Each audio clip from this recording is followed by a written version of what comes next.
우리가 잘 아시는 요한복음 15장 1절부터 8절 말씀을 통해서 그리스도와 열매라고 하는 그 제목으로 잠시 말씀을 전하도록 하겠습니다. 우리가 믿는 그 믿음의 본질은 바로 예수 그리스도인 줄로 믿습니다. 저와 여러분들은 예수님을 떠나서는 아무것도 할 수 없는 그런 존재라는 사실을 항상 우리가 기억해야 됩니다. 예수님의 모든 말씀이 진리고, 그리고 예수님이 하셨던 모든 말씀이 성취가 되었고, 또 앞으로도 성취가 될 것입니다. 성경은 예수님의 행적에 대해서 기록하고 계시는데요. 특히 예수 그리스도의 이제 남아있는, 아직 성취가 되지 않은 그런 부분들, 예수님의 재림이 남아있죠. 그래서 지금 많은 사람들이 특별히 관심을 보이고 있는 부분들이 바로 예수님의 재림이 아닌가 싶습니다. 우리는 예수님의 재림과 관련돼서 많은 그런 지식과 정보를 가지고 있는데요. 근데 우리가 주의를 해야 될 사실이 있어요. 그게 뭐냐면 그게 신앙의 전부가 아니라고 하는 사실입니다. 우리가 아무리 많은 지식과 정보를 가지고 있지만 정작 우리가 그리스도를 떠나서는 그런 지식과 정보가 아무데도 소용이 없는 그런 무용지물이라고 하는 사실입니다. 예수님께서 말세에 사람들의 미혹을 주의하라고 그렇게 말씀하셨는데요. 지금이 바로 그런 때인 것 같습니다. 우리는 스스로 오류에 빠질 때가 있어요. 오류, 착각과 오류에 빠질 때가 있는데 그게 뭐냐면 우리도 알지 못하는 그런 우리가 자각하지 못하는 사이에 우리가 함정에 빠질 수가 있다라고 하는 사실입니다. 우리가 철석같이 믿고 있던 그러한 진실 또는 진리라고 믿고 있었던 그런 사실 또는 지식과 정보들, 이런 것들이 사실은 우리를 함정에 빠지게 하는 치명적인 그런 오류가 될 수 있다라고 하는 사실을 우리가 하시기 바랍니다. 우리가 이제 마지막 때 되다 보니까 깨어 있어야 된다라고 하는 소리를 주변에서 많이 듣고 있는데요. 우리가 스스로 파놓은 함정 중에 하나, 그게 바로 이 종말과 관련된 오류가 아닌가 싶습니다. 많은 사람들이 종말론에 심취하고 있는데요. 이 종말론이라고 하는 것은 크리스찬들 뿐만이 아니고요, 믿지 않는 세상 불신자들에게도 굉장히 관심을 갖게 하는 주제가 아닌가 싶습니다. 그래서 우리가 보면은요, 이제 교회들이 만들어내고 있는 전도지 같은 거 있지 않습니까? 이 전도지를 보면은 항상 인간이 죄인이라는 거, 그리고 예수님을 통하지 않고서는 구원받을 수 없다라고 하는 사실, 그리고 마지막에는 꼭 적혀 있는 게 뭐냐면 천국과 지옥에 대해서 기록하고 있습니다. 그래서 우리가 예수님을 받아들이지 않으면은 당신은 반드시 지옥에 가게 됩니다. 지옥에 간다라고 하는 거, 이게 우리 인간에게 주어진 최종적인 종말인 것이죠. 그래서 사람들은 그런 부분들에 대해서 많은 관심을 갖고, 또 두려워하는 사람들은 그걸 받고 또 교회에 나오기도 하고 뭐 그런 것 같아요. 이 구원받지 못한 불신자들이라고 하는 사람들은요, 자신의 미래에 대해서 막연한 그런 불안감을 가지고 있다고 봅니다. 그래서 교회를 다니지 않아도요, 보면은 많은 사람들이 과학을 의지하고 또 철학책을 보기도 하고 또 여기저기 다른 어떤 종교의 힘을 빌기도 하고 점쟁이나 무당을 찾아가기도 하고, 그만큼 우리 인간의 미래에 대해서 알고 싶어하는 그런 본능이 우리 안에는 있는 것 같아요. 그렇지만 이 세상이 우리에게 주고 있는 그 어떤 지식이나 정보보다 가장 구체적으로 그리고 명확하게 인간의 정체성과 그리고 인간의 미래에 대해서 설명해 주고 있는 책은 바로 성경입니다. 우리가 가지고 있는 이 성경만큼 인간의 정체와 그리고 미래에 대해서 명확하게 그리고 구체적으로 설명해 주고 있는 그런 책은 없다고 봅니다. 이 크리스천들에게도 있어서 이 종말이라고 하는 것은 굉장히 큰 매력으로 다가오는데요. 많은 교인들이 그런 생각을 합니다. 종말이 과연 언제 오고 또 어떻게 진행되어 갈 것인가, 여기에 대해서 굉장히 많은 관심을 갖고 있는 것 같아요. 그래서 많은 목사들이나 신학자들이 이런 종말과 관련된 그런 주제로 많은 책을 썼고요. 또 일부 교회에서는 그런 세미나를 열기도 합니다. 종말과 관련된, 뭐 마지막 때와 관련된 뭐 이런 주제로 사람들을 가르치고 있는데, 근데 문제는 그런 곳에서 배워온 많은 사람들이 과연 올바른 그런 성경이 제시하고 있는 그런 믿음의 길을 걸어가고 있는가, 이제 이런 부분에 대해서 우리가 한 번쯤 의문을 가져봐야 된다라고 하는 사실이죠. 아까도 말씀드렸지만 예수님께서 마지막 때 징조 중에 하나가 가장 먼저 사람의 미혹이라고 그랬습니다. 사람의 미혹을 우리가 주의해야 된다라고 하는 사실이에요. 크리스찬들에게 있어서 미혹은 누구를 통해서 가장 먼저 다가올까요? 저와 같은 목사들의 입을 통해서 가장 먼저 미혹된다라고 하는 사실입니다. 100여 년 전서부터 이 땅에는 많은 이단들이 생겨나기 시작했는데요.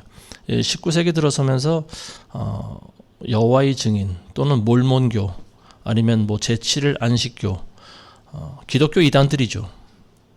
근데 이런 이단들이 굉장히 지금 많은 사람들을 미혹했고요. 그리고 이미 그 뿌리를 지금 굉장히 튼튼히 지금 내려놓은 거라고 보여집니다. 근데 이런 종파들이 이제 성경에 근거해서 어떤 자신들만의 교리를 만들어냈는가 하면은 그런 것은 아니에요. 성경을 일부 도용을 하긴 했지만 자신들이 주장하고 있는 그 근간이 되고 있는 교리가 어디서 온 것인가? 그게 바로 계시로부터 온 것이다라고 하는 거죠. 계시라고 하는 것은 하나님께서 자신을 드러내신 거라고 하는데요. 우리가 주의해야 될 부분이 바로 이 계시라고 하는 거예요. 계시라고 하는 것은 여러분들이 가지고 있는 성경책, 그걸로도 사실은 충분한 겁니다. 하나님의 말씀, 기록된 하나님의 말씀을 통해서 우리가 하나님의 계시를 받는 거지요. 근데 성경과 근거 없고 전혀 관계없는 하나님께서 나에게만 계시해 주셨다라고 하는 거, 이게 바로 직통계시라고 하는 건데요. 이 직통계시를 받은 사람들이 가장 오류에 빠지기 쉬운 것이 뭐냐면 새로운 종파를 만들어내는 일이죠. 그래서 원래는 신실한 크리스찬이었던 사람들도 하나님께서 나를 사용하시려나 보다, 나에게 이런 계시를 주셨구나, 본인만이 어떤 스스로 오류에 빠지게 되는 거예요. 그러다 보면은 자기가 결국 교주의 자리에까지 올라가게 되는 그런 일들이 생겨나게 되는 거죠. 이 말세 미혹 중에 가장 큰 그 범위를 차지하고 있는 것이 저는 이 종말론, 마지막 때와 관련된 것이 아닌가 싶습니다. 우리가 이미 예전에 겪었지만 92년도에 다미 선교회라고 하는 그런 종파가 있었죠. 장로교의 한 종파인 것 같은데 어쨌든 이제 92년도 10월 뭐 며칠 날에 예수님께서 오신다라고 하는 거예요. 예수님이 재림하시고 그때 우리는 휴거가 된다. 그래서 우리 모두 흰 옷을 입고 준비해야 된다. 사회적으로 굉장히 큰 이슈가 됐었던 그 사건입니다. 다미 선교회 사건. 그래서 많은 신자들이 거기에 현혹됐고요, 미혹됐습니다. 그래서 그 교회를 찾아가서 자기도 휴거되고 싶다. 휴거되고 싶은 사람들은 전부 재산을 다 팔아서 교회에다 전부 다 헌금하고요. 그리고 또 흰옷을 입고 날마다 산속에서 자신들만의 장막 안에서 기도하고 예수님의 재림을 기다렸습니다. 휴거될 때를 기다렸죠. 근데 12시가 땡 하고 치니까 휴거돼야 되는데 목사의 말에 의하면 휴거가 되질 않았죠. 이제 목사가 또 말이 바뀌었어요. 휴거 날짜가 좀 연기됐다고 합니다. 이제 그런 말들은 비단 목사가 아니라 누구라도 할 수 있는 말이죠. 지나가는 어린아이라도 할 수 있는 거죠. 거짓말을 해놓고 그게 거짓말이 들통나니까 또 다른 거짓말을 하는 거죠.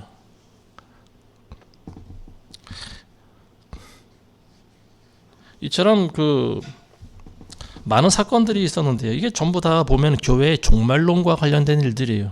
이제 이것뿐만이 아니죠. 또 무슨 뭡니까? 많은 그런 이름도 다 기억할 수 없는 그런 여러 가지 종파들, 그리고 그런 교회들, 이런 교회들이 주장하고 있는 부분들이 전부 인간의 두려움을 자극하는 거죠. 바로 종말과 관련된 것입니다. 너희가 이렇게 해야 구원받을 수 있다. 아니면 예수님이 언제 오시기 때문에 너희는 이렇게 준비를 해야 된다. 전부 다 종말과 관련된 것들이에요.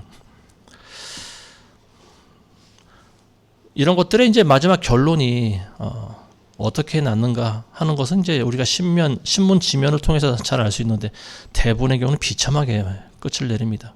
수십 명의 신도들을 다 죽이고 그리고 교주도 자살한 사건이 있었어요. 우리나라뿐만이 아니고 외국에서도 그런 사건이 있었죠. 교회 그 건물 옥상을 뜯고 그 위에 올라가서 올라가 보니까 전부 사람들이 다 죽어 있는 거예요. 자, 이런 무시무시한 사건들, 이게 전부 다 이제 이단의 말로가 다 이와 같지 않나 싶습니다.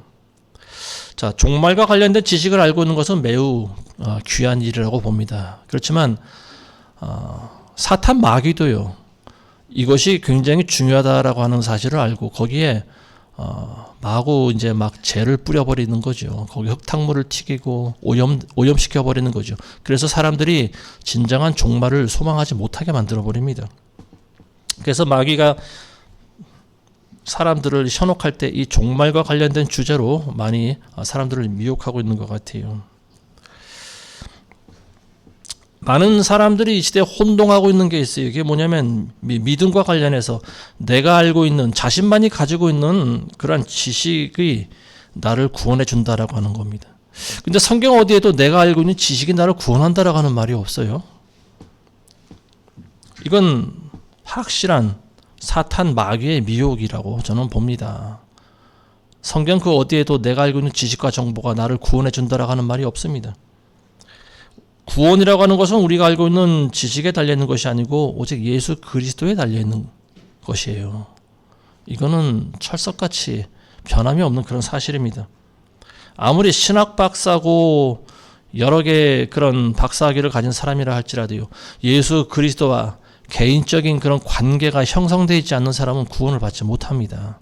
이 사람이 아무리 성경을 가르치고 박학다식한 사람이라 할지라도요, 그리고 또 마지막 때와 종말을 가르친 사람이라 할지라도 개인적으로 예수 그리스도와의 관계가 형성되어 있지 않다, 이 사람은 구원받지 못한 사람입니다. 종말론에 심취한 사람들이 물론 다는 그런 것이 아니에요. 근데 이러한 부분들에 빠져 있는 사람들이 좀 간혹 보이는 것 같습니다. 근데 그런 사람들이 보여주고 있는 행동이 있어요. 이게 뭐냐면 누군가 내가 알고 있는 지식과 다른 그런 말을 하기라도 한다면은 이 사람들은 눈에 불을 켜고 싸우려고 듭니다. 아니야, 틀렸어. 네가 말하고 있는 건 틀렸어. 내가 알고 있는 지식이 최고야. 내가 배운 지식은 유명한 어느 목사님이 말한 거고, 그리고 나도 성경을 공부하면서 깨달은 지식이야. 내가 알고 있는 지식이 최고야. 당신은 틀렸어. 너는 틀렸어. 그렇기 때문에 너와 나는 서로 다른 영을 가진 사람이야. 이렇게 어떤 상대와 나와 사이에 두꺼운 벽을 만들어 버리는 거죠. 이게 바로 마지막 때의 가장 큰 어떤 그런 오류 중에 하나가 아닌가 싶습니다. 종말론과 관련돼서 교회마다 주장하는 것이 전부 다르고요. 또 목사들마다 전부 달라요. 뭐 예를 들면요, 전통적인 장로교단에서는 무천년설을 주장합니다. 요한계시록에 나와 있는 천년왕국, 이 천년왕국에 대해서 무천년설을 주장해요. 지금 교회 시대가 천년시대라고 하는 거죠. 그러니까 천년왕국이라고 하는 것이 문자 그대로 천년을 말하는 것이 아니고 교회 시대를 천년왕국이라고 상징한 것이다, 이제 이렇게 말하는 거죠. 그래서 666, 뭐 짐승의 표, 이런 것도 이제 전부 상징으로 해석해 버리고요. 이게 이제 전통적인 그런 장로교단에서 보여주고 있는 그런 해석 방법이라고 보면은요. 그러면 이제 또 일부 교단, 또 일부 지역 교회들에서 보여주고 있는 깨어있 소칭, 뭐 일명 깨어있다고 하는 그런 교회들에서 보여주고 있는 그런 부분들, 이 사람들을 쭉 가운데 또 다 갈라져요. 전천년설이 맞다, 아니면 또 후천년설이 맞다. 전천년설이라고 하는 것은 예수 그리스도의 재림 이전에 천년왕국이 있다라고 하는 거고요. 그리고 또 후천년설이라고 하는 것은 예수님의 재림이 있고 난 다음에 이제 또 천년왕국이 있다라고 하는 거고요. 이게 전부 다 성경을 해석하는 사람들 따라서 이 주장하고 있는 교리가 전부 다 제각각인 거예요. 사람들이 이게 굉장히 민감한 거예요. 이런 부분들에 대해서. 누군가 다른 그런 이론을 주장한다, 나는 다른 그런 교리를 믿는다라고 하면 벌떼같이 달려드는 거죠. 지난주에 제가 설교 때 언급했던 부분이 뭐냐면 비난과 정죄를 하지 말아야 된다라고 하는 거죠. 근데 크리스찬이 그런 것들을 이제 두려워해야 되는데 그런 게 없어요. 누가 나하고 생각이 다르다 그러면은 벌떼같이 달려듭니다. 비난하고 정죄하고 그래요. 세상 사람들이 보여주고 있는 그런 참 무분별하고 집단주의적인 그런 행동, 교인들은 이제 그런 것을 본받지 말아야 되는데 불신자들이 하고 있는 그런 행동을 교인들도 하고 있다라고 하는 사실입니다. 한 교회 안에서, 물론 한 교회 안에서 이제 그런 부분들은 별로 없다라고 보여져요. 왜냐하면은 대부분 그 교회 교인들은 목사가 하는 말을 추종하고 따르기 때문에 그렇습니다. 근데 어쨌든 다른 생각을 가지고 있는 사람이 있다라고 하면은요, 그 사람은 주변에 있는 교인들을 또 가르치려고 들죠. 그래서 목사님은 이렇게 얘기했지만 사실은 이게 맞는 말이야. 그러면서 이제 뭐 그러다 보면 또 그 의견에 동조하는 사람들도 생기게 되고요. 결국은 교회가 분열되고 갈라지는 그런 일이 많이 생기게 되는데요. 자, 이 종말에 심취한 사람들이 보여주고 있는 어떤 그런 또 다른 태도가 있어요. 이게 뭐냐면은요, 교회 밖에서 일어나고 있는 일들에 대해서도 굉장히 민감하다라고 하는 거예요. 그러면서 이제 그것들을 자기가 알고 있는 그런 지식과 정보와 음모론, 단순한 음모가 아닌 음모론적인 이제 그런 부분에 비추어서 해석을 하는 사람들이 굉장히 많이 있는 것 같아요. 일반적으로 일어나고 있는 사실은 굉장히 평범하고 아무것도 아닌 것도 이거는 이 세상을 잡고 있는 일루미나티가 한 짓들이야. 뭐 전부 다 이렇게 해석을 해버리는 거죠. 물론 그 사람들이 그런 것들 계획했다고 보여줄 만한 것들도 있어요. 근데 모든 것이 다 그런 것은 아니죠. 그러다 보면은 모든 우리 사고 방식이요 굉장히 편협해지고 한쪽으로 치우쳐 버린다라고 하는 거죠. 일루미나티니 무슨 프리메이슨이니 뭐 이런 것들, 요즘 온라인에서 돌아다니고 있는 이런 많은 지식과 정보들, 자, 이런 것들이 뭐 전혀 필요 없다라고 하는 것은 아니죠. 그렇지만 제가 말하고자 하는 요지는 무엇이 가장 중요한가, 어떤 것이 과연 우리 신앙의 본질인가, 이걸 우리가 한번 살펴보자라고 하는 거죠. 그래서 많은 사람들이 보면은 뭐 제가 말씀드린 것 같은 이런 마지막 때에 대한 지식과 정보, 그리고 또 어떤 사람들은 또 이스라엘에 꽂혀 있는 사람이 있습니다. 이스라엘. 근데 성경에는요 분명히 그리스도 안에 있으면 유대인이나 헬라인이나 이방인이나 모두가 한 사람이라고 그랬죠. 근데 굳이 이스라엘과 이방인을 갈라놓으려고 하는 것, 그리고 그렇게 돼서 결론적으로 보여주는 열매가 무엇일까? 이제 우리가 이런 것들을 한번 좀 살펴봐야 됩니다. 물론 우리가 성경에도 보면 이스라엘을 위해서 기도하라고 하는 말도 있고, 이스라엘을 우리가 무시하면 안 되겠죠. 왜냐하면 예수님이 태어나신 장소이기 때문에 그렇습니다. 근데 영적인 눈으로 이제 우리가 한번 볼 때 과연 지금 이스라엘이 그만큼 성경에서 그만큼 많은 중요한 위치를 차지하고 있는가, 이런 것들도 이제 우리가 한번 좀 살펴볼 필요가 있다라고 하는 거예요. 자, 어쨌든 이 마귀는요, 사탄 마귀라고 하는 존재는 결국은 교회를 분열시키고 갈라치게 만드는 장본인이다라고 하는 사실은 우리가 인정을 해야 될 것 같습니다. 이것은 예수님이 원하시는 바가 아니죠. 교회가 분열되고 갈라지는 것은 마귀가 하는 일입니다. 너는 나와 다르다라고 하는 거죠. 자꾸만 상대방의 다름을 인정하지 못하는 순간 결국 갈라질 수밖에 없는 거예요. 그리고 더 나아가서는 이제 이런 것들, 이런 종말론과 같은 민감한 주제로 서로 분열하고 갈라지게 만들고, 자, 그러다 보면 이제 사람들이 거기에 이제 참 질린 사람들은 또 어떤 생각을 하게 되느냐 하면은, 종말이라고 하는 주제를 가지고 누군가 말을 한다라고 하면요, 그 사람 이단 취급하게 되는 거죠. 그리고 종말이라고 하는 단어, 그 단어조차를 점점 본인이 꺼려하게 만들어 버리는 거예요. 종말이라고 하는 것은 성경에서 빼놓을 수 없는 귀중한 주제입니다. 굉장히 귀한 거예요. 그리고 종말이라고 하는 것이 없으면요, 많은 사람들이 그릇되게 행동을 한다라고 하는 거죠.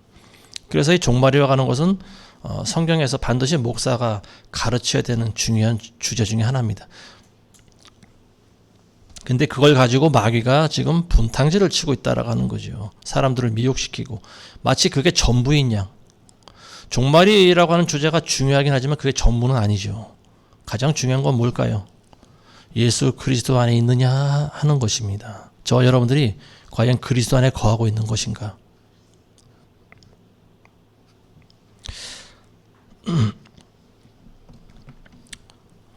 옛날에 우리나라에 왔었던 선교사들 중에 제가 한 분을 소개시켜 드리려고 하는데요. 사무엘 무어라고 하는 분이 있습니다. 이분은 미국 분인데요. 한국식 이름이 있어요. 모삼열이라고 하는 분이 있습니다. 여러분들 아마 한 번쯤 들어보셨는지 모르겠네요. 무어라고 하는 이름을 이제 모삼열이다 이렇게 고쳐서 불렀는데요. 이분이 우리나라에 언제 처음 왔는가 하면 1892년도에 왔습니다. 그때 우리나라에 와서 14년 동안 선교 활동하다가 우리나라에 뼈를 묻은 그런 선교사인데요. 우리나라에 1892년에 와서 그 다음에 교회를 세웠는데요. 이분이 그 교회 이름이 무슨 교회냐면 곤당골 교회라고 하는 그런 교회를 세웠어요. 이 곤당골 교회는 그 당시 우리나라에서 장로 교회 중에 두 번째로 세운 교회입니다. 이 무어라고 하는 분이 어떤 일을 했는가 하면요. 이 선교사 열전을 보면요. 이분을 뭐라고 소개했는가 하면은 백장 운동의 선교사다. 선구자다 이렇게 이야기하고 있습니다. 백장 운동이 여러분들 뭔지 아세요? 백장이라고 하는 말이 뭔지 아십니까? 잘 모르시죠? 백장이 뭐냐면 백정이라는 말입니다. 백정. 백정은 아시죠? 소나 돼지를 잡는 짐승을 잡는 걸 이제 업으로 해서 살아가는 사람들 조선시대 백정이라고 불렀습니다. 근데 원래는 그때는 백장이라고 불렀어요. 백장이라고 하는 말이 백정이라고 하는 그 한자에서 비롯된 말인데요. 자, 이 백정이라고 하는 그 계급은요, 천민 중에도 천민이었죠. 우리나라는 100년 전에 계급사회였어요. 철저한 계급사회였습니다. 제가 이런 말씀을 드리면 여러분들이 우리나라가 과연 그런 때가 있었나 싶을 정도로 철저한 신분사회였습니다. 양반과 그리고 중인과 그리고 상인 그리고 천민 이렇게 신분이 나눠져 있었는데 이 백정이라고 하는 계급은요 천민 중에서도 천민인 그런 아주 사람 취급을 받지 못했던 그런 사람들이 바로 이 백정들이었다라고 하는 거죠. 그래서 이 사람들은 민적에도 올리지 못했다라는 기록이 있어요. 민적이라고 하는 것은 뭐냐면 오늘날 주민등록증에도 기록되지 못하는 사람들이다라고 하는 거예요. 그러니까 조선 인구가 예를 들어서 1000만 명이었다 그러면은 백정들의 수는 거기에 포함되지 않습니다. 굉장히 참 짐승보다도 못한 그런 천대를 받으면서 자라온 계급이 백정들이었는데, 근데 우리나라에 그 당시 백정들의 수가 수십만 명이 있었다고 하는 거예요. 적지 않은 수였죠. 근데 이 사람들은 많은 그런 불합리한 일을 당하면서도 그리고 억울한 일을 당하면서도 그걸 어디 하소연할 데가 없었어요. 왜냐하면 사람 취급을 받지 못했기 때문에 그렇습니다. 500년 동안 이 사람들은 천대받으면서 살았는데요. 근데 이 사람들이 없으면 사실 나라가 돌아가질 않는데요. 그게 뭐냐면은 조선시대 때 우리나라에서 하늘에 제사를 지내지 않습니까? 근데 크고 작은 제사가 뭐 무려 한 7, 8번 정도 있었다고 하는데 큰 제사만 해도 한 5번 정도 있었다고 합니다. 그때마다 수십 마리의 그 소와 돼지와 뭐 이런 짐승들을 잡아서 이제 드려야 되는데요. 그러니까 천신. 그러니까 아마 그 하늘님이라고 하는 사상, 하나님이라고 하는 사상이 아마 그나마 조금씩 유전돼서 우리나라 가운데 전해져 내려오지 않았나 싶습니다. 과거에 구약시대 이스라엘 백성들이 짐승을 잡아서 하나님께 번제를 올려드린 그와 같은 짐승을 잡아서 제사를 드린 일들이 이제 100년 전까지 있었는데요. 그 짐승을 누군가가 잡아야 되지 않습니까? 이스라엘에서는 이제 제사장들이 그런 일을 했었는데 우리나라에서는 백정들이 바로 그 일을 했다라고 하는 거죠. 그러니까 이 사람들은 굉장히 많은 노동 가운데 살아갔던 사람이에요. 짐승 잡는 일이 쉽지가 않지 않습니까? 칼로 소나 돼지를 잡는 것도 쉽지 않은데 또 그거를 수십 마리를 잡아야 되고요. 그리고 또 그걸 1년에 여러 차례 반복을 해야 되는 거고. 그러니까 이게 강제 노역에 동원된 거와 똑같은 거예요. 그리고 이 백정들은 머리에 모자를 쓰지 못했다고 합니다. 지금은 이제 뭐 우리가 전부 다 머리를 자르고 다니니까 모자를 안 써도 상관이 없는데 조선 시대에는 남자들은 전부 상투를 틀었잖아요. 상투를 틀고 갓을 쓰고 다니고 뭐 양반은 조금 큰 갓을 쓰고 중인들은 작은 갓을 쓰고 어쨌든 그 사람들은 전부 남자라고 하는 사람들은 전부 머리에 갓을 쓰고 다녔다라고 하는 말이에요. 근데 이 백정들은요 머리에 모자를 쓰지 못했어요. 그냥 봉두남발로 다녔습니다. 그러니까 머리가 길게 기른 채로 그냥 묶어서 그냥 넘겨버리고 이런 식으로 머리를 하고 다녔다라고 하는 거죠. 그러니까 나라의 민족에도 들지 못하고 머리에 모자도 쓰지 못하고 그리고 어린아이가 와서 반말을 해도 상관이 없고 그리고 심지어 양반이 오면은 가다가 옆에 길을 비켜서서 절을 해야 되는 거예요. 양반한테. 이거 개보다도 못한 그런 신세가 바로 백정들이었다라고 하는 거예요. 근데 이 사무엘 무호라고 하는 선교사가 와서 한 일이 뭐냐? 백정들을 해방시켜 준 일입니다. 굉장히 놀라운 일이죠.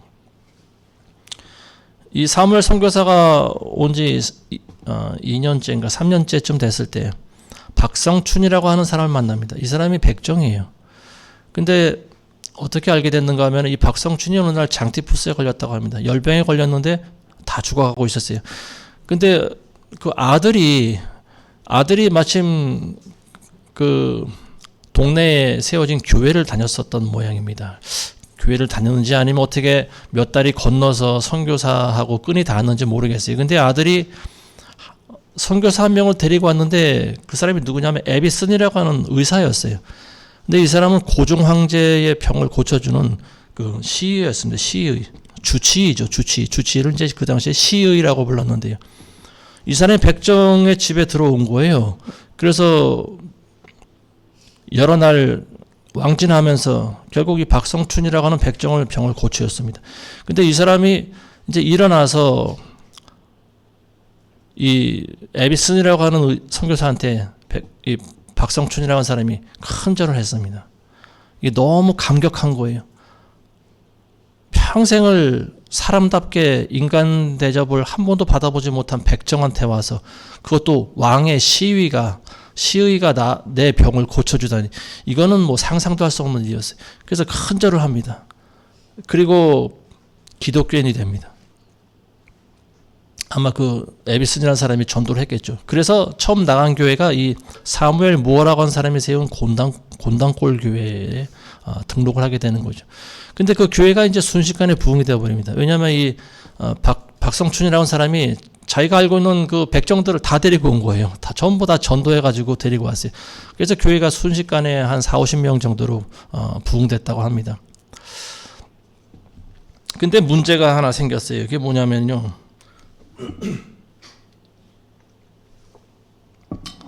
그 곤단골 교회 안에 백정들만 있는 것이 아니고 양반들이 있었어요. 근데 어느 날 이 양반들이 사무엘 무호 목사님한테 찾아온 거예요. 그러면서 우리는 백정들하고 같이 예배를 드릴 수가 없습니다. 그래서 백정들을 내쫓든지 아니면 우리가 교회를 나가겠습니다. 그랬어요. 그러니까 참 사무엘 무호 목사님 입장에서는 굉장히 입장이 난처한 거죠. 그렇지만 성경적인 말씀을 따라가야 되는데 말씀에는 우리가 그런 것들을 양반 상농 구분하라고 말하고 있지 않지 않습니까? 예수님은 죄인을 위해서 오신 분이고 예수님은 유대인이나 이방인이나 가리지 않는 분 아니겠습니까? 그리스도 안에 있으면은 우리가 모두가 다 사랑 안에 있으면 한 형제고 한 자매인데 성경의 가르침과 위배되는 거죠. 이 양반들이 한 제안이라고 하는 것이. 그래서 무호 목사님은 그걸 거절했어요. 저는 그렇게 할 수가 없습니다. 그랬더니 양반들이 나가서 이제 따로 교회를 또 세웠어요. 그게 이제 그 홍문동 교회라고 하는 그런 교회를 세웠는데, 그래서 이제 그 한 교회에서 두 개가 분열돼서 갈라져서 예배를 드렸는데, 근데 한 2년쯤 지나니까 그 홍문동 교회에 있는 양반들이 다시 또 왔다고 합니다. 그러면서 다시 이제 그 사무엘 무호 목사한테 또 그런 제안을 했다고 해요. 만일 우리를 예배석 그 예배당 앞에 앉히고 이 백정들을 뒤에 앉힌다라고 하면 우리는 같이 예배 드리겠습니다. 근데 그것도 사실은 말이 맞지 않는 거죠. 왜냐하면은 양반과 상놈의 어떤 질서가 있게 만들어 버리는 거 아니겠습니까?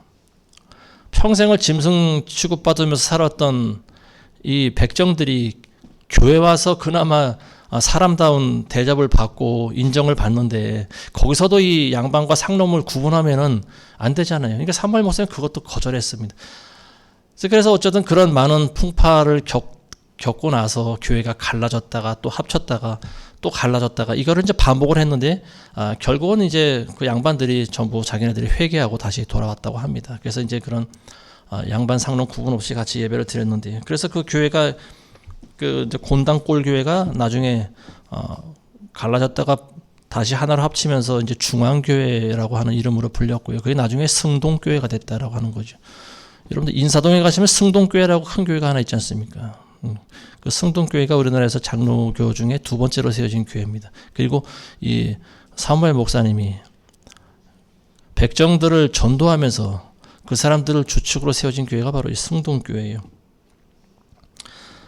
자, 그래서 이 박성춘이라고 하는 분이요, 얼마나 그 백정으로 살아오면서 한이 맺혔던지 나중에 글을 배워서 자기의 그 심정을 구구절절히 담아서 왕한테까지 상소문을 올립니다. 이제 뭐 그냥 올리진 못했겠죠. 선교사가 이제 그걸 천거를 해서 고중항제까지 그 글이 올라갔고요. 자, 그래서 이제 결국 1895년도에 우리나라에서 갑오경장이라고 하는 개혁이 일어나지 않습니까? 그때 양반과 상놈의 구분이 이제 비로소 사라지게 된 거죠. 물론 법적으로는 철폐를 없앴다고 하지만 실질적으로는 아무래도 계속 그런 어떤 습관, 관습이기 때문에 그런 것들이 남아 있었겠죠. 자, 그래서 이 박성춘이라고 하는 분은 이제 1911년도에 승동교회 최초의 장로가 됩니다. 그리고 그 아들은 연세대학교 의대 1회 졸업생이 되는 거예요. 그리고 놀라운 일이죠. 그 아들이 공부를 굉장히 잘했다고 합니다. 자, 이 양반과 상놈이라고 하는 이런 반상제도, 이 조선의 그 계급제도는요, 교회를 분열시켜 버렸어요. 우리나라 초대 그 선교사들이 만들어 놓은 교회를 최초로 갈라지게 만든 것이 이제 바로 반상제도라고 하는 것이 있었습니다.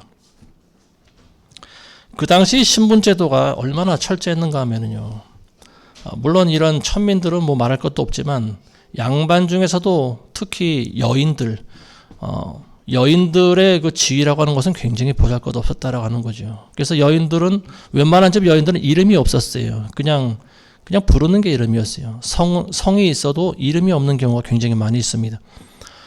그리고 이 아내가 자기 남편의 이름도 제대로 부르지 못했다라고 하는 거죠. 왜냐하면 하늘 같은 남편의 이름을 어떻게 하찮은 아녀자가 함부로 부를 수 있겠냐. 그래서 남편을 지칭할 때 누군가 물어보면은 자기 주인이라고 얘기했습니다. 집주인 또는 주인. 남편이라고 하는 말도 못했죠. 이름을 부르는 것은 언감생심 꿈도 못 꿀 일이고요. 그리고 부부가 한 상에서 밥을 먹지 못했다라고 하는 거죠. 겸상을 못했다라고 하는 거예요. 여자들은 그 집안에서 굉장히 인격적인 대우를 받지 못했습니다. 이게 불과 100년 전 우리나라의 일입니다.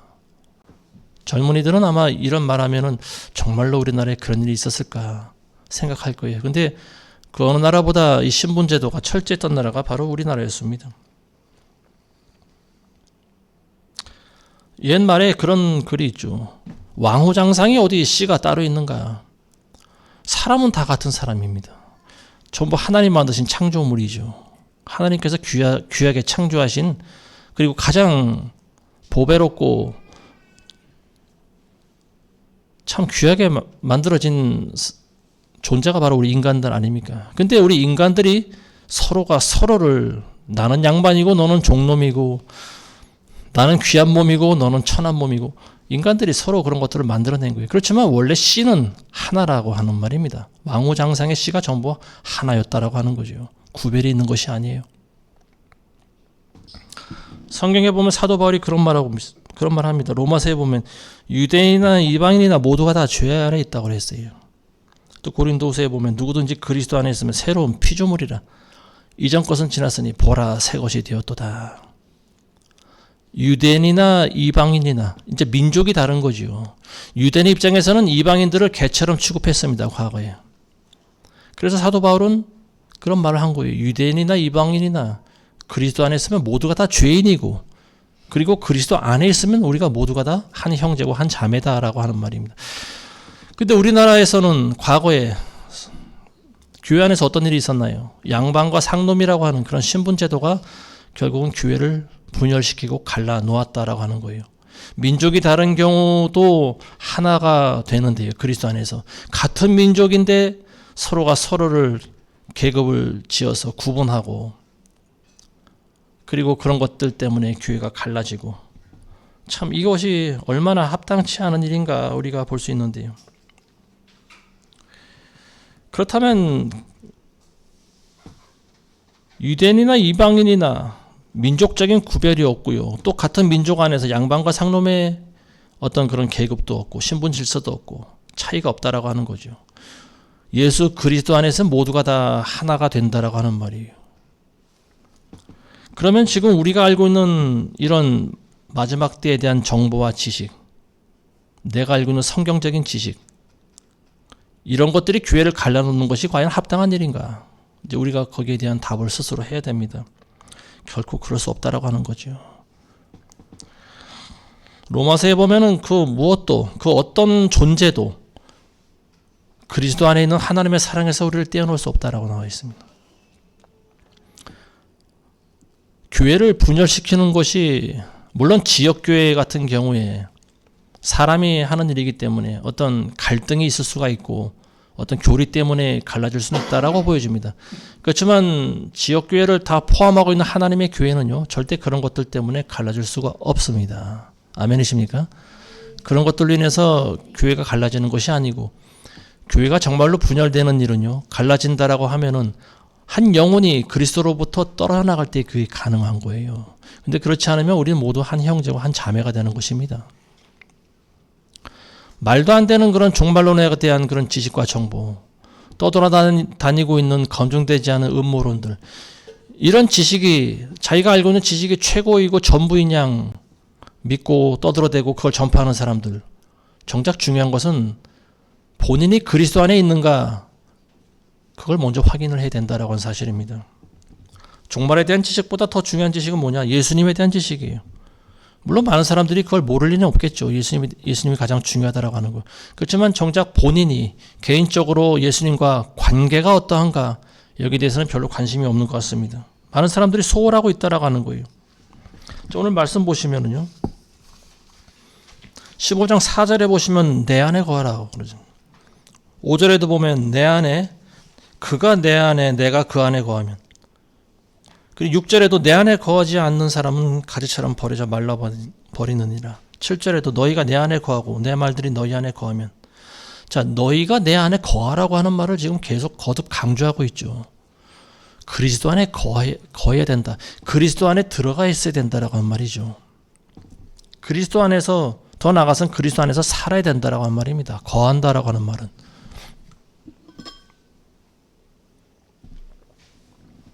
그리스도 안에 거한다라고 하는 것은 구원을 말하고 있는 거예요. 곧 우리의 구원.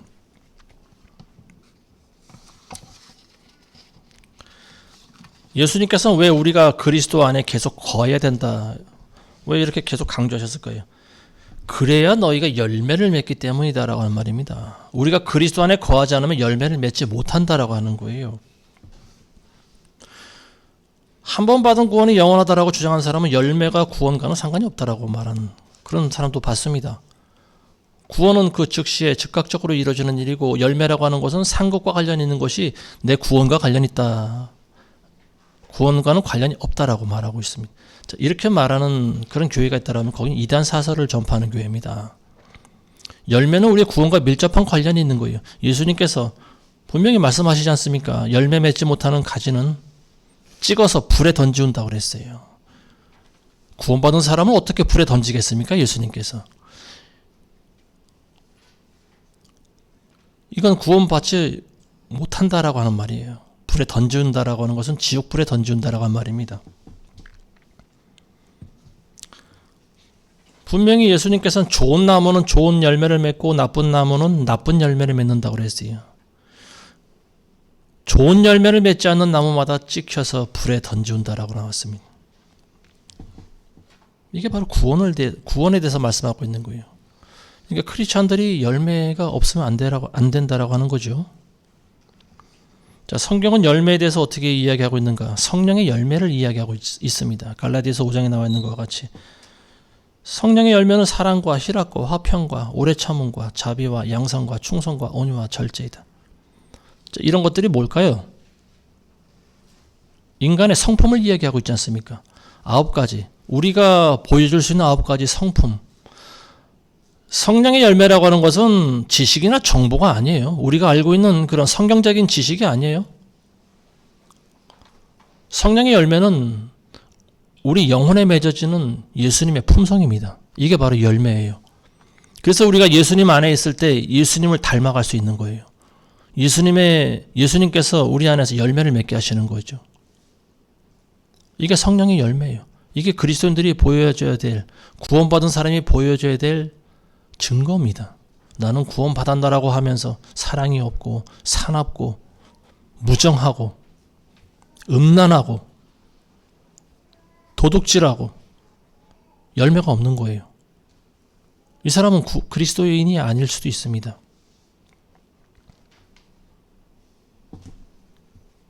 예수님을 믿는 사람들은요, 예수님 안에 거하는 사람들이고요. 예수님 안에 거하다 보면 예수님을 닮아가게 돼 있어요. 근데 수십 년 예수님을 믿었다고 하는 사람들이 예수님의 심성을 닮지 않고 마귀의 심성을 닮아간다라고 하면요, 이 사람의 아비는 예수님이 아니고 마귀입니다. 예수님께서는 바리새인들에게 너희 아비는 마귀라고 그랬어요. 왜냐하면 하나님의 아들을 죽이려고 하기 때문에 그렇습니다. 그 심성이 남을 살리려고 하는 것이 아니고 죽이려고 한다라고 하는 거죠. 더군다나 하나님의 아들을. 하나님의 사람은 하나님의 아들을 알아본다고 그랬어요. 근데 마귀는 하나님의 아들을 알면서도 죽이려고 하는 거죠. 예수님께서 너희가 내 안에 거하지 않으면 가지처럼 말라져서 밖에 버려준다라고 했어요. 말라버린다고 했어요. 그러면 사람들이 그것을 모아다가 불 속에 던진다고 그랬습니다. 어떤 나무는 가지에 붙어 있어요. 나무에 붙어 있어요. 어떤 가지는. 근데 바짝 죽어 있는 가지가 있습니다. 시간이 지나면 이제 나무로부터 떨어지겠죠. 바짝 말라서. 왜 가지가 말라 죽을까요? 가지는 그 나무, 본체인 나무로부터 영양분을 공급받아야 됩니다. 진액을 공급받아야 되는 거죠. 그리고 그 영양분이 뭐냐면 바로 그리스도의 말씀입니다. 지금은 그리스도에 붙어 있는 것 같아요. 지금 그리스도 안에 있는 것 같아요. 근데 그리스도의 말씀을 우리가 먹으려고 하지 않는다면요, 결국은 우리는 영양 결핍에 걸리게 돼 있어요. 믿음이라고 하는 것은 그리스도의 말씀을 들을 때 생겨나는 겁니다. 그리고 그 말씀은 그리스도의 말씀. 믿음은 들음에서 나며 들음은 그리스도의 말씀이라고 그랬잖아요. 겉으로는 나무에 붙어 있는 것처럼 가지가 보이는데 그리스도의 말씀을 그 가지가 자기 마음대로 차단하고 있다라고 하면요, 어쩔 수가 없는 거죠. 말라버리는 거예요. 바짝 말라있는 거예요. 그러면 나무에서 나중에 떨어지는 거죠. 제비도 보면은 새끼한테 먹이를 줄 때 입을 크게 벌리는 새끼한테 먹이를 입에다 넣어줍니다. 우는 자식에게 젖을 주는 거예요. 하나님의 말씀도 마찬가지입니다. 아무리 예수님의 말씀이 진리고 생명이라 할지라도요, 우리가 먹지 않으면 소용이 없는 거예요. 저와 여러분들이 하나님의 말씀을 먹으셔야 됩니다.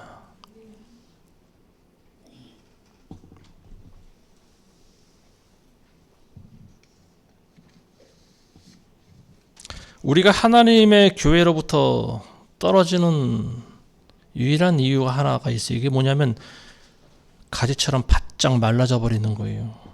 그래서 한 영혼이 떨어져 나가는 겁니다.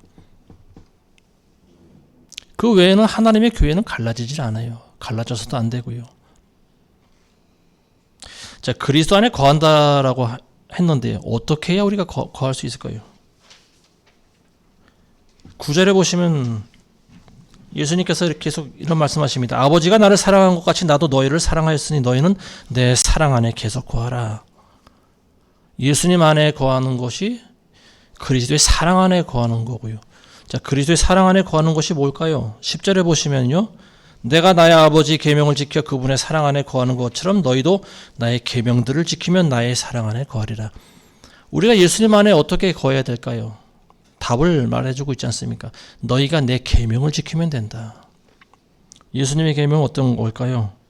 너희가 서로 사랑하라고 하는 거죠.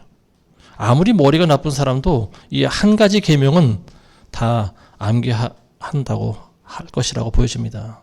뭐 10계명을 다 외우지 못해도 예수님의 계명은 너희가 서로 사랑하라고 하는 거예요. 이게 유일한 계명입니다. 내가 너희를 사랑한 것처럼 너희도 서로 사랑하라. 요한일서에 보시면은요.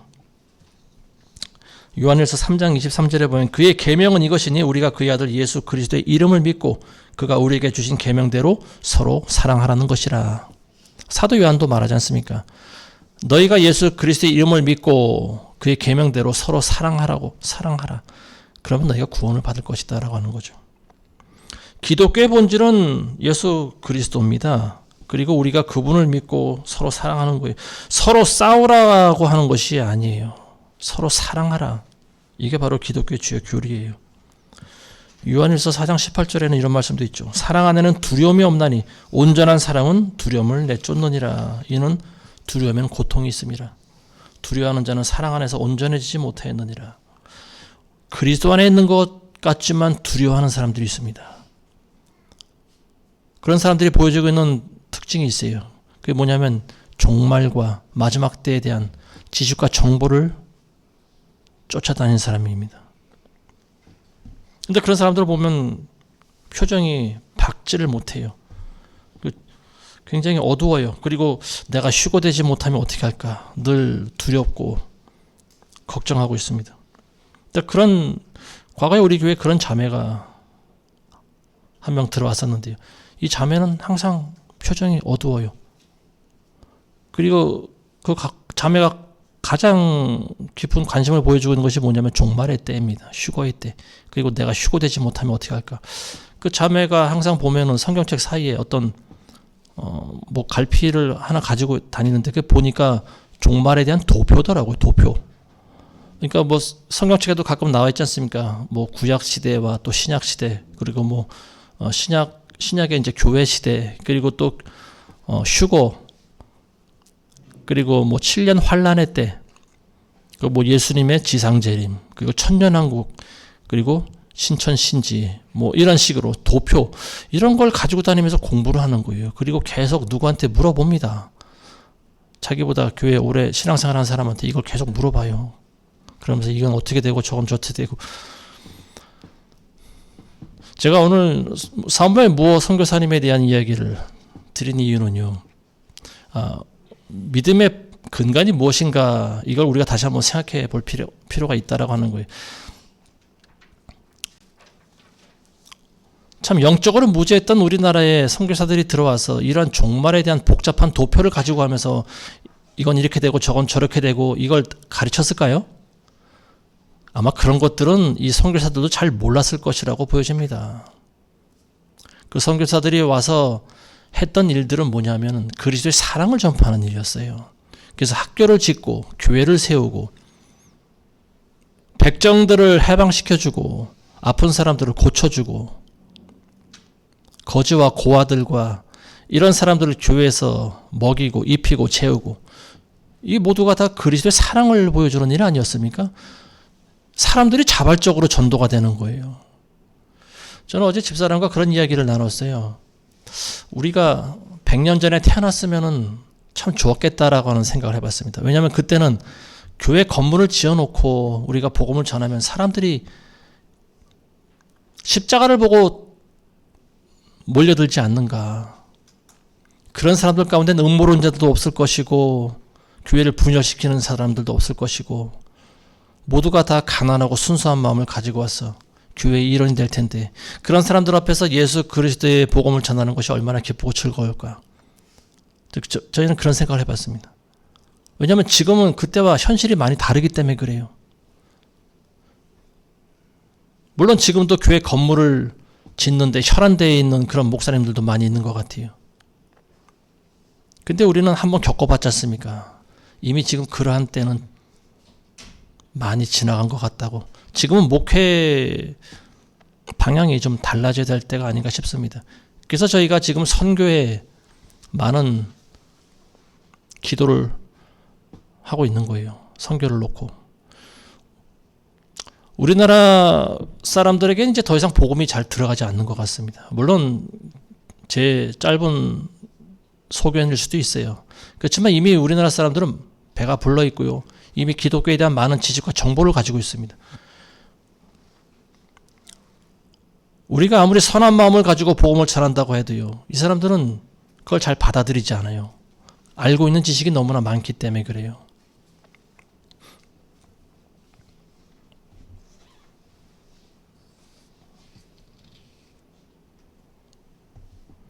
아까 그 자매님에 대해서 얘기를 했는데요. 결국 그 자매님이 계속 휴거에 대해서 늘 걱정하는 거예요. 집사람하고 상담할 때도 내가 휴거되지 못하면 어떻게 할까요? 뭐 이런 쓸데없는 질문을 아무리 이야기를 해줘도 듣질 않아요. 자매님과 예수님과의 관계가 더 중요하지 종말에 대한 지식과 정보가 중요하지 않다. 아무리 이야기를 해줘도 듣질 않아요. 그게 잘 안 되는 모양이더라고요. 근데 결국 그 자매가 우리 교회를 나갔는데 나가게 된 이유는 뭐냐? 누군가가 한 말을 듣고 나간 거예요. 네가 그 교회에 계속 남아있으면 휴거되지 못한다. 우리 교회에 있으면 휴거되지 못한다라고 하는 소리를 들은 거예요. 그러니까 결국 교회를 나갔습니다. 정말 그러한가? 우리 교회 다니면 휴거를 되지 못한다라고 하는 말. 휴거에 꽂혀 있는 사람들, 음모론에 붙잡혀 있는 사람들. 정말로 자기가 구원받았고 그리스도 안에 있다라고 한다면은요. 예수님이 우리를 부르신다고 해도 휴거되지 못할 이유가 없겠죠. 근데 이제 그런 자신이 없는 거예요, 본인은. 믿음이 없다라고 하는 거죠. 한마디로 말해서. 이런 종말론에 심취하는 사람들 대부분이 보면은 이런 자매, 뭐 다는 아니겠지만 어쨌든 그런 경향을 보이고 있는 사람들이 상당히 많이 있다라고 하는 거예요. 우리 교회에 나오면 휴거되지 못한다라고 하는 거죠. 예수 그리스도만이 구원이고 길이고 진리라고 제가 늘 말씀드리고, 그리고 마지막 때에 우리가 정신을 차리고 깨어있어야 된다라고 말씀드리고, 성도의 삶이라고 하는 것은 십자가의 삶을 살아야 된다라고 제가 늘 말씀드리고, 그리고 우리가 아무리 구원받은 그런 깨어있는 백성들이라 할지라도 우리는 넘어질까 조심해야 된다라고 제가 늘 말씀드렸는데, 그럼 다 된 거 아닌가요? 예수님만이 구원이라고 말하면 다 된 거 아닌가요? 그 외에 뭐가 더 필요할까요? 마지막 때에 대한 지식과 정보? 과거에 100년 전에 선교사들이 와서 그런 걸 가지고 전도했을까요? 그렇지 않다라고 하는 거예요. 선교사들도 그런 걸 잘 몰라요. 구원의 교리는 오직 예수 그리스도밖에 없습니다. 예수 그리스도 한 분을 통해서 우리가 구원받는 거예요. 그리고 그분이 우리에게 지시하신 계명을 지키는 일입니다. 계명, 서로 사랑하라고 하는 거잖아요. 근데 사랑이 지금 교회 안에 있나요? 교회 안에 사랑이 없죠. 교회 안에 사랑이 별로 없는 것 같아요.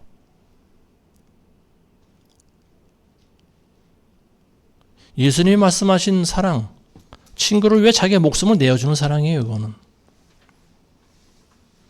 자기가 믿음이 있다고 하면서 형제를 도와주지 않는 자는 믿음이 없다라고 하는 것을 증명하는 거라고 그랬어요. 믿음이 있는 사람은 믿음의 행위를 하게 되어 있습니다. 우리는 그동안 많은 교인들을 겪어봤어요. 많은 교인들이 어렵고 힘들게 뭐 우리 교회까지 왔다 그래요. 산 넘고 물 건너서 우리 교회 찾아왔다 그래요. 근데 그렇게 교회를 다니다가 뭔가 조그만 어떤 이슈가 생겨나고 또 자기가 알고 있는 지식과 정보하고 제가 말하는 거하고 다르다라고 하면은 이 사람들은 금방 교회를 또 뛰쳐나가 버립니다. 과감히 교회 문을 박차고 나가요. 과거에 우리 조상들, 양반들이 보여줬던 모습, 상놈들과는 같이 예배를 드릴 수 없다. 우리는 교회를 나가겠다. 이렇게 교회 문을 박차고 나간 것과 똑같습니다. 이 교회는 종말에 대해서 제대로 가르치지 않고, 그리고 지금 이러이러한 걸 따라가고 이거를 알려야 되는데, 이걸 알리지 않는 교회는 이건 깨어있는 교회가 아니야. 이런 교회는 다닐 필요가 없다. 이 교회를 다니면 구원받지 못해. 이건 무슨 신정교리인가요, 도대체? 가장 중요한 교회는 예수 그리스도 아닙니까? 예수 그리스도가 하나님의 아들이시고, 그분이 저와 여러분들을 위해서 십자가에 못 박혀 달려 돌아가셨다가 3일 만에 부활하신 거, 그리고 그분이 언젠간 재림하신다라고 하는 거예요. 근데 그 재림에 초점이 맞춰 있는 사람들은요, 예수님의 재림이 언제일까를 알아맞히려고 하는 거예요. 그리고 지금이 어느 때이며 우리가 어떻게 해야 된다라고 하는 거, 쓸데없는 지식과 정보에 너무 올인해 버리는 거죠. 정작 예수님과의 관계는 어떨까요? 우리가 구원받은 백성이라고 하는 것은요, 지금 마지막 때를 외치는 사람들이 그런 말을 하기 좋아하지 않습니까? 우리는 예수님의 신랑이라고. 정말로 여러분들이 예수님의 신랑이라고 하면 예수님과 밀접한 관계가 형성되어 있지 않을까요? 그렇죠? 신랑과 신부의 관계보다 더 가까운 관계가 어디 있어요? 근데 그거는 둘째 치고 지식과 정보만 자꾸만 캐는 사람들. 본인부터 한번 살펴봐야 되는 거예요. 내가 과연 그리스도와의 관계가 어떤지를 한번 살펴봐야 됩니다. 휴거니 666이니 짐승의 표니 이런 것들을 언급하지 말라고 하는 게 아니에요. 근데 그것보다 더 중요한 것이 그리스도와의 관계라고 하는 거죠. 예수님 안에 우리가 붙어 있지 않으면 안 된다라고 하는 거예요. 우리가 그리스도 안에 있을 때 휴거도 있고 천년왕국도 있고 종말론도 있는 거지. 그게 그 관계가 돈독하지 않고 관계가 전혀 없는 그런 사이인데, 열천의 비유가 그런 거 아닐까 싶습니다. 10명이 다 자기가 혼인잔치에 들어가려고 하지 않습니까? 근데 5명은 들어가지만 5명은 들어가지 못하는 거예요. 뭔가가 부족했기 때문이죠. 뭔가가 준비 안 돼서 그런 거죠. 자격이 안 된다라고 하는 거예요. 그 자격이라고 하는 거, 구원받을 수 있는 자격이라고 하는 건 오직 한 가지밖에 없어요. 예수 그리스도입니다. 예수 그리스도의 관계가 어떠한가에 따라서 우리가 구원받는 거죠. 구원은 다른 데 있지 않습니다. 구원받을 수 있는 유일한 방법은 첫 번째도 예수 그리스도고요. 두 번째도 예수님이고, 세 번째도 예수 그리스도입니다. 그 어떤 데는 다른 데도, 그 어떤 데도 구원이라고 하는 것은 없어요. 우리에게 영원한 생명을 주신 예수님과의 관계는 전혀 신경 쓰지 않으면서 마지막 때 이 마귀가 뿌려놓은 그런 지식과 정보, 이런 것들에 미혹돼서 많은 사람들이 그런 참 헛된 신앙생활을 하는 분들이 많이 있는 것 같습니다.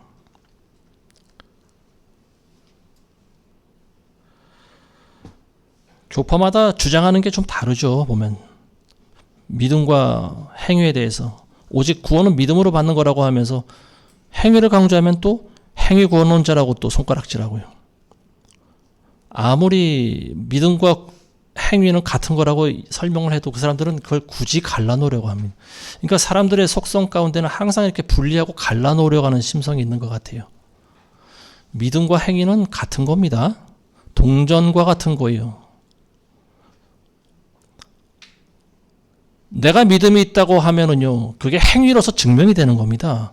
믿음이 있다고 하면서 행위가 없는 사람은 믿음이 없는 거예요. 예를 들면 100원짜리 동전이 있다고 쳐봐요. 그럼 앞에 그림에는 세종대왕이 있지 않습니까? 자, 외국인이 봤을 때 세종대왕 그림만 봤을 때 이게 얼마짜리 동전인지 처음 보는 사람은 모르지 않습니까? 그럼 뒤집어 보는 거예요. 뒤집어 보면 거기 100원이라고 써 있지 않습니까?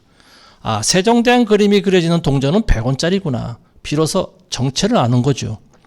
믿음도 마찬가지예요. 행위로서 증명이 되는 겁니다. 믿음과 행위가 다른 게 아니에요. 하나입니다.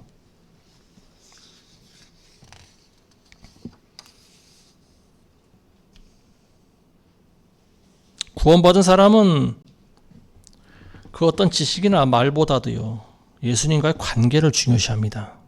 가장 중요한 거예요. 오늘 말씀 마지막 절에 보시면요, 너희가 많은 열매를 맺는 이 일로 나의 아버지께서 영화롭게 되실 것이요 너희는 내 제자들이 되리라. 열매를 많이 맺어야 된다라고 하는 거예요. 교회들이 많은 열매를 맺어야 됩니다. 그런 일들을 통해서 우리가 크리스찬들이 많은 열매를 맺을 때 하나님께서 영광을 받으신다라고 하는 말입니다. 서로 가지고 있는 지식과 정보를 통해서 그리고 그 사람의 어떤 모난 행동을 통해서 서로 비난하고 원망하고 싸우고 갈라지고 열매를 맺지 못하는 거예요. 정작 중요한 것은 저 여러분들은 모두가 예수 그리스도 안에 붙어 있어야 될 가지들 아닙니까? 가장 중요한 것은 먼저 예수님으로부터 오는 말씀을 들어야 되고, 그래서 우리 영혼이 잘됨과 같이 범사가 잘되고 강건해질 수 있는 거죠. 진액을 공급받지 못하면요 바짝 말라버려요. 나중에 불타는 데 들어가요. 불쏘시개밖에 되질 못해요. 부디 이 말씀 듣는 모두는 항상 그리스도 안에 거하셔서 많은 열매를 맺게 되시길 바라겠습니다. 기도하겠습니다. 걸어가신 아버지 하나님 감사드립니다. 우리가 믿는 믿음의 본질은 예수 그리스도십니다. 우리는 오직 예수님을 통해서 구원받고 예수님을 통해서 하늘나라 백성이 됩니다. 그리고 예수님과의 관계를 통해서 우리는 구원을 받습니다. 마지막 때 우리가 예수님과의 관계는 신경 쓰지 않고 우리의 지식과 머리를 채우는 그런 각종 정보, 성경의 지식, 이런 것들을 통해서 우리가 구원받은 사람이라고 스스로 확신하는 사람들이 많이 있습니다.